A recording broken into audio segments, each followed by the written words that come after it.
Morning students, आज हम chapter 9 पढ़ेंगे जिसका टॉपिक है आकाश में अकेले।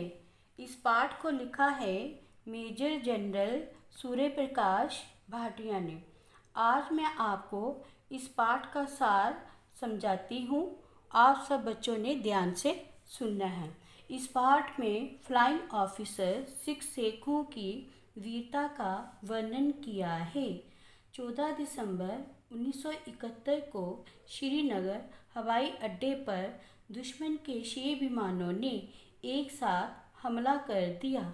उनका लक्ष्य था हमारे विमानों का खड़ी हालत में ही नष्ट कर देना।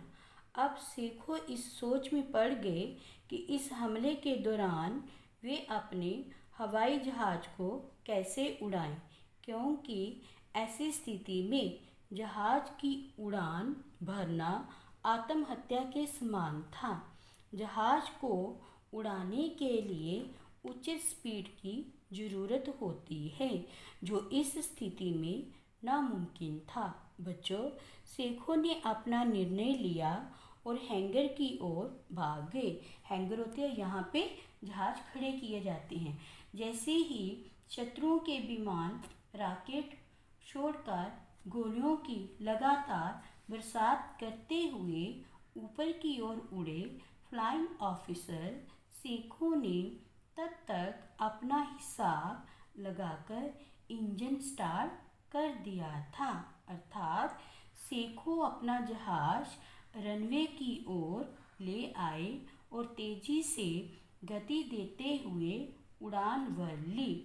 बच्चों, अब दुश्मनों के 6 आधुनिक विमान उनके सिर पर मंडरा रहे थे और सेखों अपने नेट क्या होता है बच्चे, पुराना विमान से उनका सामना करने के लिए तैयार थे।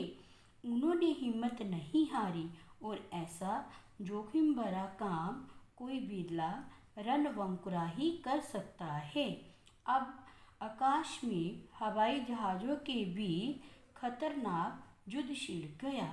हमारे एक नेट के पीछे लगे दुश्मन के 6 जहाज इसके पहले वे कुछ कर पाए, इन्होंने अपनी तोप से उनके 2 जहाज़ों को नष्ट कर दिया। बच्चों, बाकी बचे 4 जहाज़ों ने निर्मलजीत सिंह सेखों को चारों ओर से घेर लिया और उनके नेट को नष्ट कर दिया। फ्लाइंग ऑफिसर सेखों के नेट का विनाश करते ही दुश्मन के विमान तेजी से वापस सीमा की ओर मुड़ गए। उन्होंने अब न हवाई अड्डे पर आक्रमण किया, न श्रीनगर के अन्य किसी स्थल पर। फ्लाइंग ऑफिसर सेखों के आत्म बलिदान ने दुश्मन को वहीं रोक दिया, साथ ही उनके 2 विमान चकनाचूर कर दिए।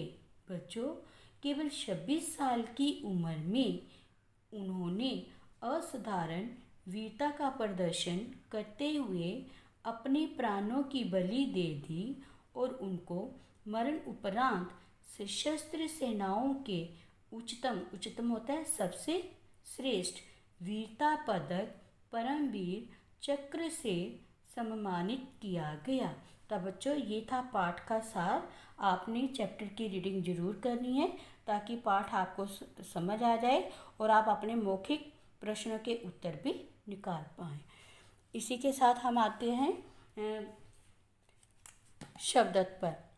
आक्रमण, हमला, दयेय, लक्ष्य, विनाश, नष्ट करना, बेहतर, पहले से अच्छा, डाइव मारना, विमान को नीचे लाना, प्रहार, चोट, हैंगर, वह स्थान जहाँ विमान खड़े किए जाते हैं, कदापि, कभी, आत्मघात, अपने आप को मारना, सदृश, समान, अकस्मात, अचानक, चेतावनी देना, सावधान करना, जांबाज, जान की बाजी लगाने वाला, जोखिम, खतरा, रणवंकुरा, वीर योद्धा, संघातक, खतरनाक, अलबेला, अनूठा, जमनमोजी, क्षमता, योग्यता। फुनंगियों, पेड़ का ऊपरी भाग, ध्वस्त, पूरी तरह से नष्ट, वीर गति को प्राप्त होना, युद्ध में मृत्यु होना, मरण उपरांत, मृत्यु के बाद, अलंकृत, सुसज्जित, सजाना। तो नीचे आगे बच्चों मुहावरे। धुनाई करना, पहले सबसे पहले बच्चों मैं बताती हूँ मुहावरा क्या होता है। मुहावरा अपना सही अर्थ ना बताकर कोई विशेष अर्थ बताता है। जैसे नीचे आ जाओ आप। धुनाई करना, पिटाई करना, झड़ी लगाना, लगातार बरसाना, लोहा लेना, सामना करना, ढह जाना, गिर जाना, दो दो हाथ करना, युद्ध करना या सामना करना, खैर मनाना, सुरक्षित रहना, थाम देना, रोक देना। तो बच्चों इन मुहावरों के वाक्य मैंने अपनी नोटबुक पे लिखे हैं, आप अपनी नोटबुक में उतार लो। पहला नंबर है, लड़ाई में राम ने शाम की धुनाई कर दी। नंबर दूसरा, हमले में विमान ने गोलियों की झड़ी लगा दी। नंबर थर्ड, भारतीय फौजी दुश्मनों से हमेशा लोहा लेने को तैयार रहते हैं। फोर्थ नंबर, भारत के नेट, ये सिंगल ए की मात्रा है बच्चों, भारत के नेट विमान ने दुश्मनों के 2 विमानों को ढहा दिया। नंबर फिफ्थ, शत्रु के विमानों के साथ और 2-2 हाथ करने के लिए निर्मलजीत सेखों वही डटे रहे थे। नंबर 6, ऑफिसर ने दुश्मनों को कहा, कितनी देर खैर मनाओगे। नंबर 7, ऑफिसर के आत्म बलिदान ने दुश्मन को वहीं थाम दिया। तो ये थे हमारे मुहावरों के सेंटेंस। तो आप बच्चों अपने मन से भी बना सकते हो। इसी के साथ धन्यवाद।